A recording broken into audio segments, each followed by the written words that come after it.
Hello, everyone, and welcome back to Player Profiler Now. This is the Fantasy Lab. I am your host, Aaron St. Denis. Follow me everywhere at FFMadScientist. Joined today by Jeremy Popielarz at, Popes FFH? FFH? FFH, that would That's be it. the location to find me. In case you didn't know, you can find his work at FTN as the hat. Where else? You got anything else going on you want to promote? Things people can look at. Nah, FTN Fantasy, head on over there. My Twitter, I usually link everything, so that's pretty easy. The FTN Dynasty podcast. Other than that, yeah, pretty much all FTN. I'm a company guy. Company guy at the moment. Cut through all the bullshit, get right to it. So we are here for the 2025 fantasy football preview of the Las Vegas Raiders and Los Angeles Chargers, which didn't sound too exciting when I scheduled this a few weeks ago. We've got some Genty and some Colston Loveland, not Colston Loveland. Who am I thinking? Omari and Hampton. Sorry, Omari and Hampton to talk about. I'm drawing blanks there for a second. We got some exciting rookies. Is what I'm trying to say. Loveland. What I missed. Yeah, sorry. I'm a Michigan guy. I got Michigan on the brain. So we'll kick this off with the Las Vegas Raiders. A definitely new look roster. We've got the quarterbacks, Geno Smith, Aiden O'Connell. These depth charts are through ESPN. Mostly our lads, who I also use, agrees with them, but tried to just keep it, not too spicy. Running back room, Ashton Genty, Raheem Mostert, Sincere McCormick, Zamir White. Wide receivers, we got Jacoby Myers, Trey Tucker, Jack Besh, Dante Thornton Jr., and the tight end is Brock Bowers. Just bring this up quickly. So the rookies they added, Ashton Genty, Dante Thornton, Jack Besh, Tommy Millott, and Cam Miller. The last two, honestly, I have prepped hundreds, maybe 100 rookies. I had never heard of Tommy Mellott, the wide receiver, or Cam Miller, the quarterback. They also added Geno Smith, Raheem Mostert, Kyle Phillips, Ian Thomas through free agency.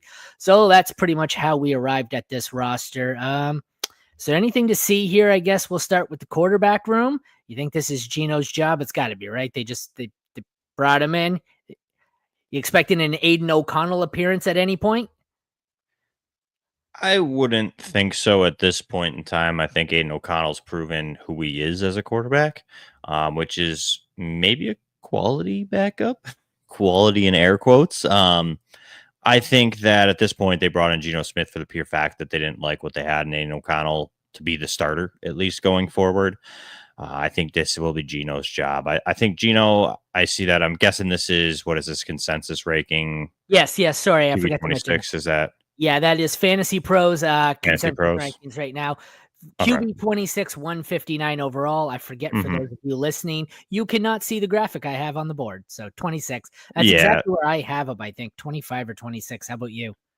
Yeah, I haven't done any redraft rankings in a dynasty realm. That's probably about where he is as well. I'm not investing much at all in Geno Smith. In redraft, 26 seems fair. Seems a little low. I guess it's just the anticipation of the offense. He's not going to have as many playmakers as he had in Seattle. But it's a sneaky room. You're really just counting on Genty and Bowers to really probably be his production guys. Myers isn't half bad, but I think it's a fair spot. Geno's going to be kind of that really only intriguing as a waiver wire for redraft, or if you're playing superflex, maybe he's that third quarterback you snag a little bit in the middle rounds there of the superflex drafts. But yeah, not overly excited in this room. He's in an interesting spot in the Fantasy Pros ADP. Obviously, this early in the season, it slants a bit more towards Dynasty. Even the redraft rankings feel more like Dynasty. He's with Bryce Young, J.J. McCarthy, Michael Penix Jr., Anthony Richardson. So it's kind of a gross group of quarterbacks, I would say. I feel like I really want J.J. McCarthy, but Sam Darnold's actually 2 below him. I think I'd rather have Sam Darnold in Seattle pretty easily. How do you feel about Geno versus Sam Darnold? Yeah, I'm probably taking Darnold at this point over him in redraft at least. I think Geno's going to be solid. Darnold probably has a little bit more question mark to him, surprisingly, I guess. But like you mentioned in that list of where he's around, he's probably the least intriguing I want.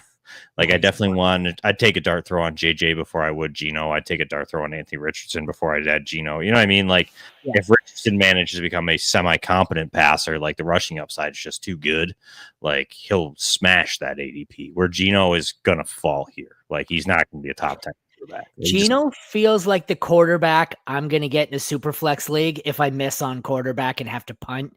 And he's the only guy left on the board. I don't think I'm going to target him, but it's Geno's there. I'll take Geno.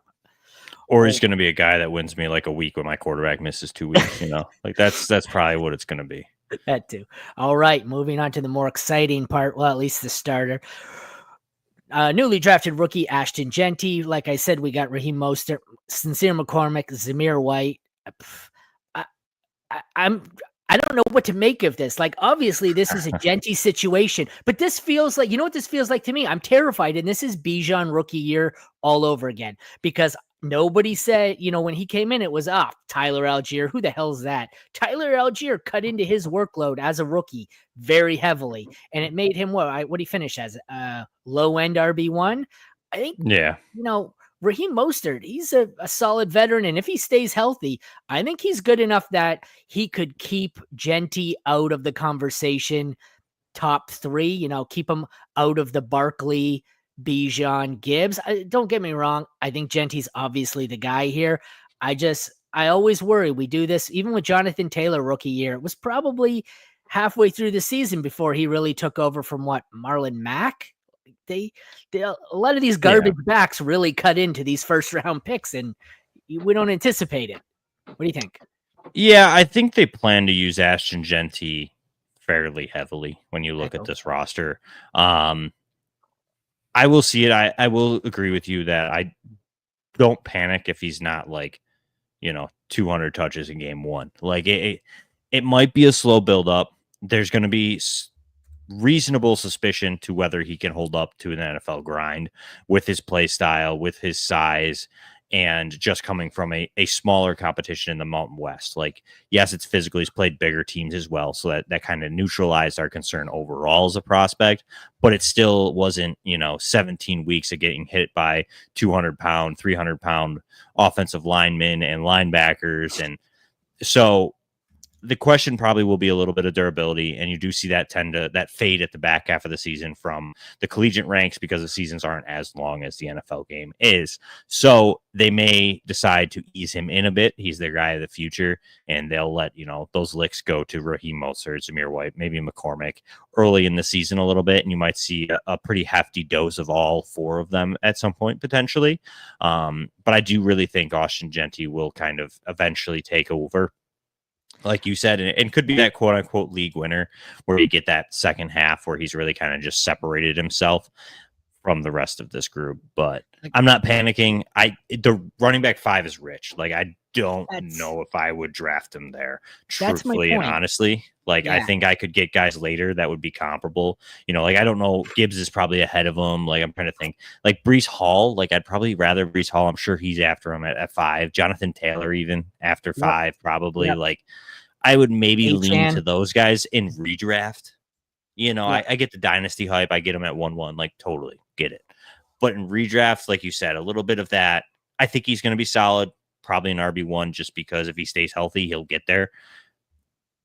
But I don't know if he'll return on the RB5. Well, and it's an at cost argument I'm making here. Like, I'm looking at Bijan, year 1 in half PPR, he finished RB9, 214 carries, 976 yards. Then the next year he finishes as RB4, 304 carries, 1,456 rushing yards.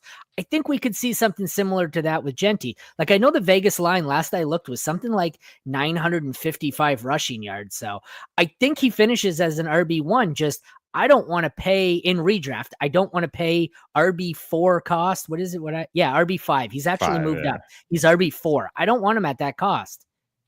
Yeah, I just think you can get someone comparable, and especially if you want the rookie hype, like, you're going to see Quidshot Junkins have a good role. You're going to see Travion Henderson have a good role. RJ Harvey, Devin Neal could be sneaky good in a backfield that's pretty open. Like there's some players that you could get a little later if you want to get in on this rookie class and not pay that high of a price, because you're thinking RB4 will say, that's probably first round. Like, I mean, obviously probably 5 was 13th. So like, that's probably a first round pick. Like that's who you're going to go in on is Genty.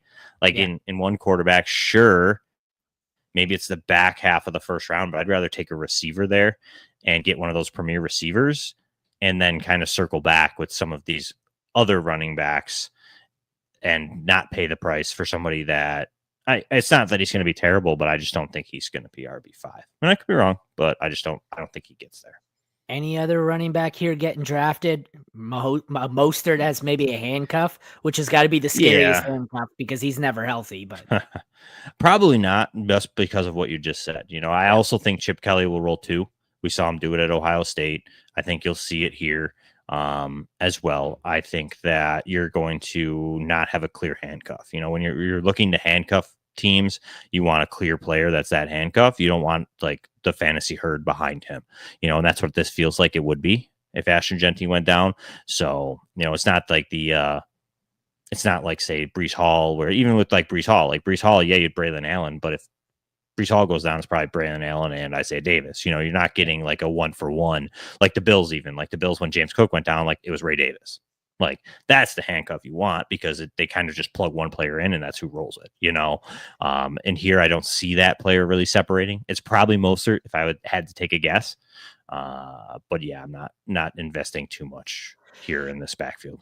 Interesting wide receiver room. Obviously, Jakobi Meyers going as wide receiver 40, 89th overall. Then we have Trey Tucker, Jack Besh, and the other rookie, Dante Thornton Jr.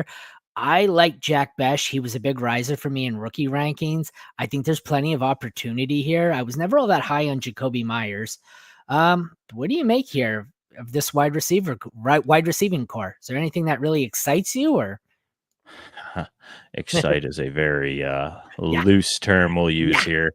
Yes, it is. Jakobi Meyers intrigues me. I've always been kind of a Jakobi Meyers guy if you're playing PPR. The question really comes, though, because like Jack Besh is kind of the same as Jakobi Meyers. Like they really kind of would profile to me as a similar player at the NFL level.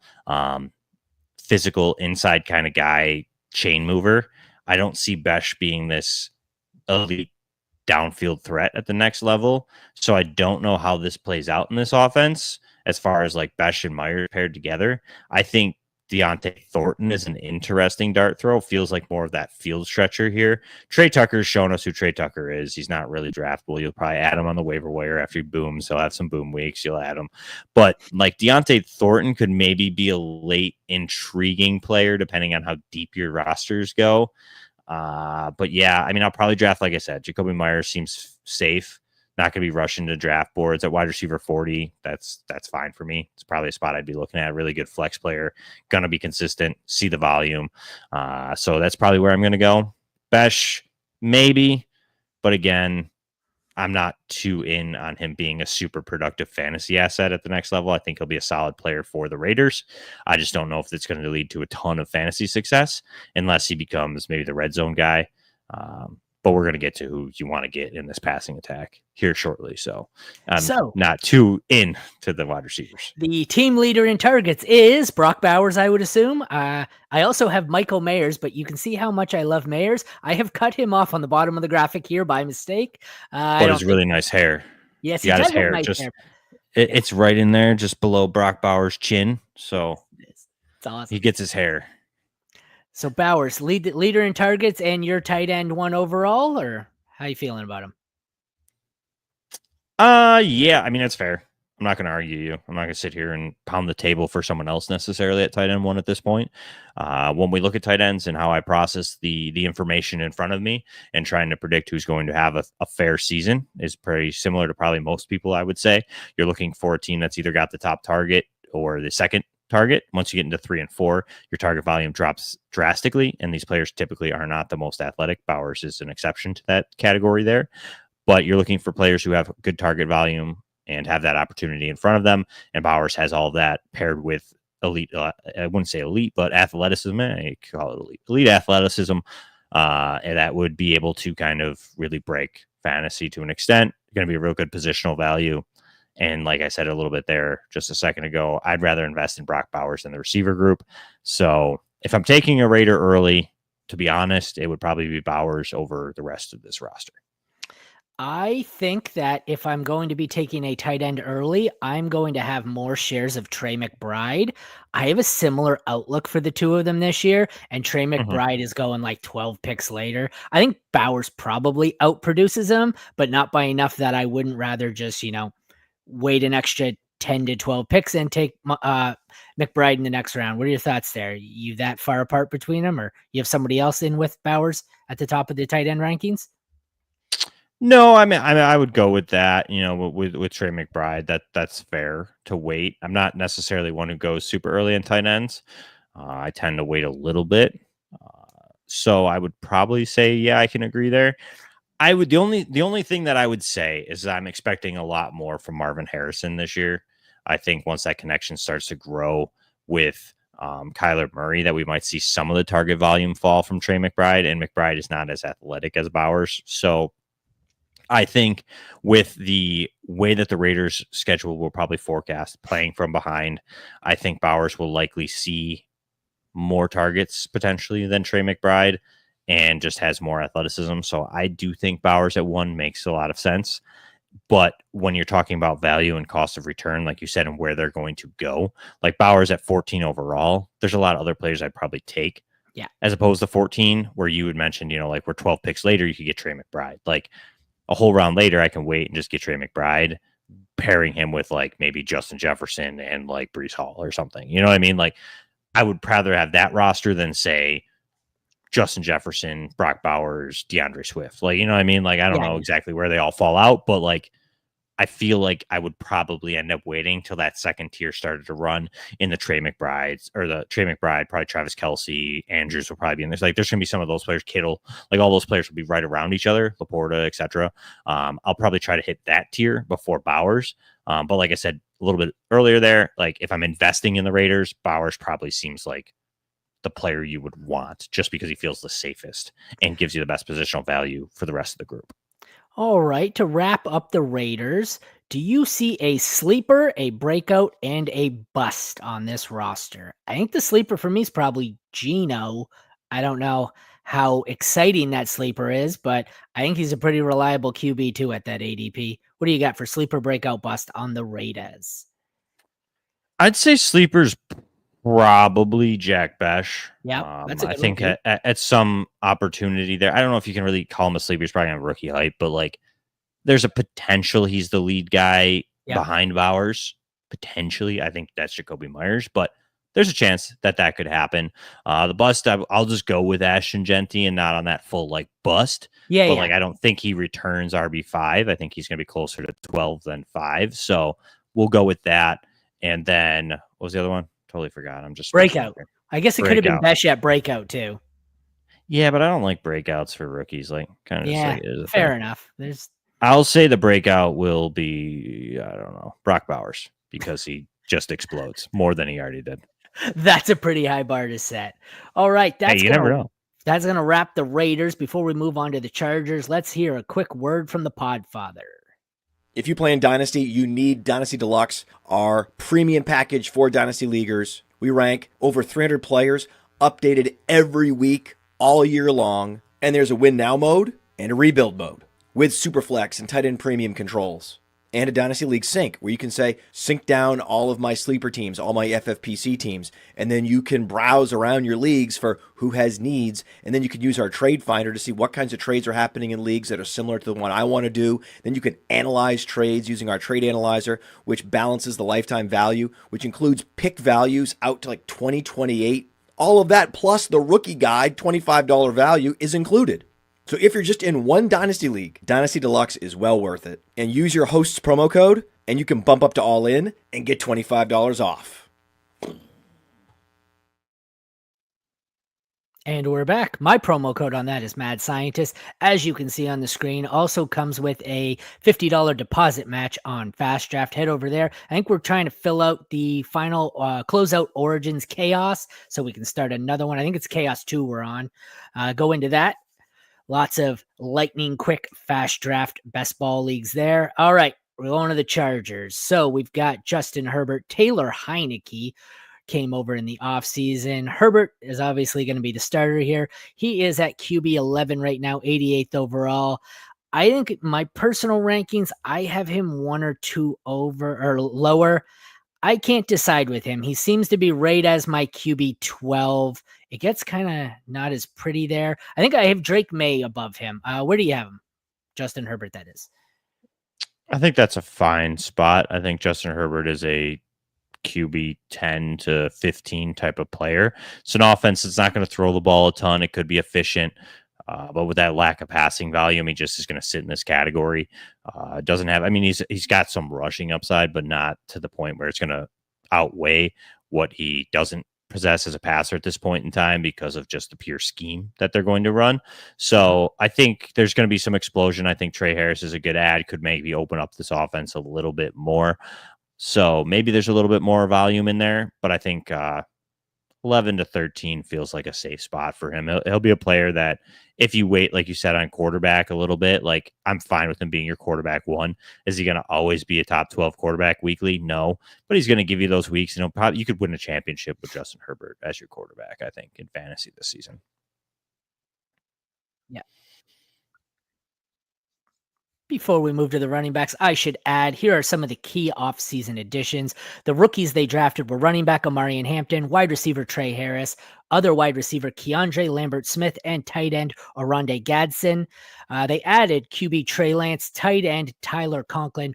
Mike Williams, I have that as an added. Was he gone and came back? Did they re-sign him? I was wishy-washy on that. And they brought in Najee Harris, the running back. What's the deal with Mike Williams? Do you recall? He's all over the place. He was in Pittsburgh. And then came back? Yeah, okay. Yeah. I thought so. I couldn't remember if he was in Pittsburgh and then came back and they re-signed him. He just bounced it. Yeah, he bounced all over. He was with the Jets. All over. I can't remember. He went to Pittsburgh, and then now he's back. All right. So the running back room looks a little more juicy. All those early best ball shares everyone got of Najee Harris were just nuked. Omarion Hampton brought in. He's going as RB26. RB25 is Najee, and Kamani Vidal is there too. What do you think here? I know you mentioned previously with Genty, Omarion Hampton's probably maybe not the same production, but comparable level of rookie year production here. And he's going at RB26 as opposed to RB4. That seems a lot more palatable for even if he's 3 points per game less than Genty. It's a lot better discount. What do you think here? Yeah, I mean, and your graphics slightly outdated. They did add J.K. Dobbins again. Oh, again? Yeah. Well, they signed him on like a tender that they can like only talk to him, and then if he plays, he's like $3 million. So not like fully on the roster yet, but it could get even messier. I can only fit so many guys, and he didn't make the cut. Yeah, well, we can't do that to my boy JK, but he's not even on the roster totally yet. So like, I get it. You can't really put him on. He's a Buckeye. He's got to do better than that to be on here as a Buckeye. But to Omarion Hampton, yeah, I'm not really. Omarion Hampton is a curious case to me at this point. It's just very messy. I could see them riding Najee a little bit more just because they just drafted Hampton. Like they're going to use him and let him kind of ease his way in, but also maybe limit some touches, let them pound the 1-year contract with Najee Harris. And then if JK does sign and play, like you're going to see all 3 of them. I guarantee it. We've seen it with Greg Roman, and honestly, it's shaping up to be very similar to J.K. Dobbins' rookie season when they were in Baltimore together, and we were clamoring for J.K. to get the volume and just never got it. I could see that from Omarion Hampton. Najee's good enough. I know people don't love him as a player, but the advanced statistics are there to prove that Najee Harris is average to above average for the NFL level. So I do think that Najee can hold off Hampton for a bit, as well as J.K. Dobbins could see some work. And then that kind of just muddies the waters enough that Omarion Hampton's probably going to be a real pain in the butt on a weekly basis for a long period of time in the season. And where he's going is not terrible. But see like where they're drafted around each other. I almost feel like I would go Najee Harris over Hampton personally, just because I think if I was and would project, and with what the NFL traditionally tells us, the veteran's going to get the first crack. Yeah. And I think Najee's good enough to kind of hold Hampton at bay and not let Hampton run away with the job, especially in this offense. So I think they'll be comparable to production. And I could see them using Harris more as the pounder than Hampton. And maybe Hampton's a little bit more of their finesse kind of off-speed guy. So red zone stuff, I would think, would maybe go to Harris. So I would lean that direction there in redraft. This running back room scares the hell out of me if I own Justin Herbert in Dynasty. Hampton, solid draft capital, solid player. Najee doesn't miss games, doesn't fumble. Like, this seems like a Harbaugh Roman. We're just going to run the shit out of the football. And that worries me. They're just going to be a ground and pound team. And I worry. That's why, like I said, I have Herbert at the QB 1-2 kind of borderline there, because I think this is setting up for a really run-heavy team. What are your thoughts here? You think they're more of a balanced attack? Like, they did add Trey Harris in the second round. They have McConkey, but I'm not really impressed with the tight ends. And the running backs seem like they've got two guys who could really be workhorses. Yeah, I mean, I think it's going to be – there'll be enough passing volume for Herbert. But like you said, like we talked about when we talked about Herbert, he's a borderline quarterback one. Like, he's not going to be stellar, but there'll be weeks he'll probably throw for, 300 plus, 2 touchdowns, 3 touchdowns, like it's going to happen. But that's what's going to be there, is because you're going to have that field stretcher now in Trey Harris, who might be more reliable than Quentin Johnston was last year. And even Johnston had his moments last year where they're going to be able to go over top of teams because they are just going to pound the rock. They're going to draw that play action, and they're going to hit Harris or Johnston deep, or even Mike Williams at times. And that's just going to pad Justin Herbert's value there. It's kind of one of those, when you really start to get into it, like Herbert might be the most valuable in the passing attack on the basis that like he's going to get the benefits from all of these players. And we're not going to know exactly how this receiver room does totally shape out, because it is completely reformed with new players. All right, on to the wide receiving room here. We got Ladd McConkey's going as wide receiver 11, rookie Trey Harris, wide receiver 80, Quentin Johnston, wide receiver 55, and Mike Williams, wide receiver 97. What do you think about the wide receiving room here? As I jump over quickly to let you talk about this, because my dog's losing his mind. Take it away. Yeah, I mean, this wide receiver room is definitely 100% kind of messy in a way. Ladd McConkey is probably obviously the lead here at wide receiver 11. But the question will be is how much does Trey Harris pull from his target volume? I think McConkey is clearly the guy in the receiver room. Don't get me wrong. But this kind of comes back to that argument we had against Austin Genty, where like wide receiver 11 feels a little rich on McConkey, just because I also believe a lot in Trey Harris. I think this is a really good spot. I think that Harris is going to surprise a lot of people. He's going pretty late in rookie drafts as well right now in Dynasty. Mid-second round, I'm seeing him in most of the drafts. So there is going to be value for Trey Harris. I think that he's going to have a decent role. Quentin Johnston will get his targets. Mike Williams will get targets. And I know the tight ends aren't exciting, but they'll probably get targets in this offense. And if we are forecasting, like you'd mentioned, maybe a little bit more ground and pound with the pairings of Hampton, Harris, Dobbins, potentially Vidal, like this could be a very low volume offense. And Ladd McConkey survived off of most of the target share last year. If that goes away and now you're splitting it up between Harris and Johnston and William, like there's a chance McConkey does not return on wide receiver 11. So for me, it's probably going to be one of those. I'm just going to wait and take Harris because I think there's a little bit more upside in there if I'm investing in any of these receivers, because it does seem low volume passing attack. Feels like Harris maybe is a dark horse. Or, like I mentioned a little bit earlier, like just invest in Justin Herbert and let them throw it to whoever the hell it is, and I'll gain all the points. You're on the clock in the later rounds. Your two options are Trey Harris, Jack Besh. Who are you going with? Oh, Trey Harris, 100%. Yeah, Trey Harris. I think Trey Harris is a significantly better player than Jack Besh. As much as I love Jack Besh for the NFL level, talent-wise, production-wise, like Trey Harris is the guy. Much better than Besh. As low, I guess, as I am on Justin Herbert, I'm not all that low. I still like him significantly more than Geno. So I guess we will get to that tight end room. It's ugly. It's got some just the guys. We got Tyler Conklin, Will Dissly, Oronde Gadsden, the rookie. Conklin just seems to be that guy who has a brief period of usage as a mid to low end tight end one throughout the season and then doesn't really do much. Will Dissly seems like he will be the, what was it, Hunter Henry? And that was back with the Chargers and Patriots. Have a few solid, 3-4 game stretch where he's just awesome and then do nothing the rest of the year.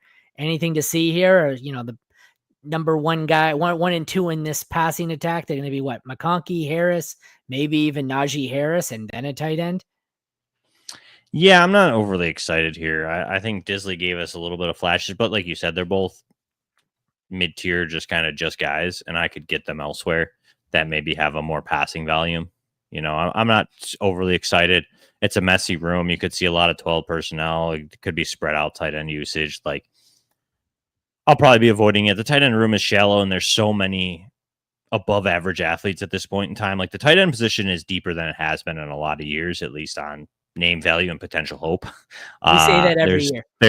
There's way more than like these guys out there, the Kyle Pitts, they're still out there. Dalton Kincaid would be a guy I'm still not totally out on. Laporta, Bowers, like I would take a shot on like Loveland and Warren well before these guys, like even though they're rookies and it's kind of messy situations in their offenses. I'd even take a shot on like Mason Taylor before these guys. Like there's a lot of guys I would take before Conklin and Disley. And I have been known to dabble in absolutely punting tight end. Maybe I'm dipping here, but like this is like full punt. This is like punt, man. That's I've got my wide receiver 5 before I've got my tight end here. Like, but I've done it. I'm not gonna lie to you, Aaron. I've done it.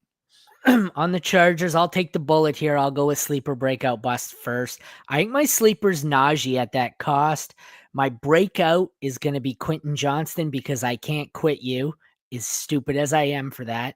I just can't give up on him. He was so big. And my bust is going to be Ladd McConkey at cost. I don't think he's a bust. There's so many players in that range that I'd rather have. We've got some added mouths to feed in this offense, a little more ground and pound maybe. So it's Harris, Johnston, McConkey for me. What do you got? I'm going to say my sleepers, Trey Harris, 100%. I think that's there. My bust is going to be Omarion Hampton, and I'm going to say not on the cost that you have on the screen. I'm comfortable if he is here, but I think once August rolls around and most of the drafts happen, Omarion Hampton's going to be like running back 13. No doubt in my mind. There's going to be drops then? Sorry, what?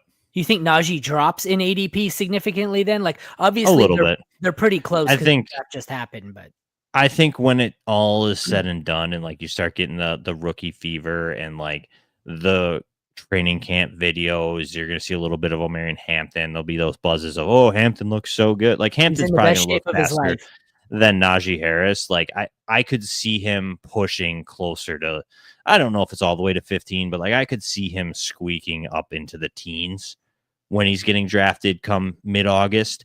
And I think that I think he's going to fall basically about where he is right now. I think you'll see this kind of similarity of Harris and Hampton. And I think he'll be kind of more of a bust. If he doesn't go higher, then like he's not a bust. You know what I mean? But I think come draft day, he'll be a little higher. So I'll hit him with that. And then why do I always forget the last one? Oh, breakout.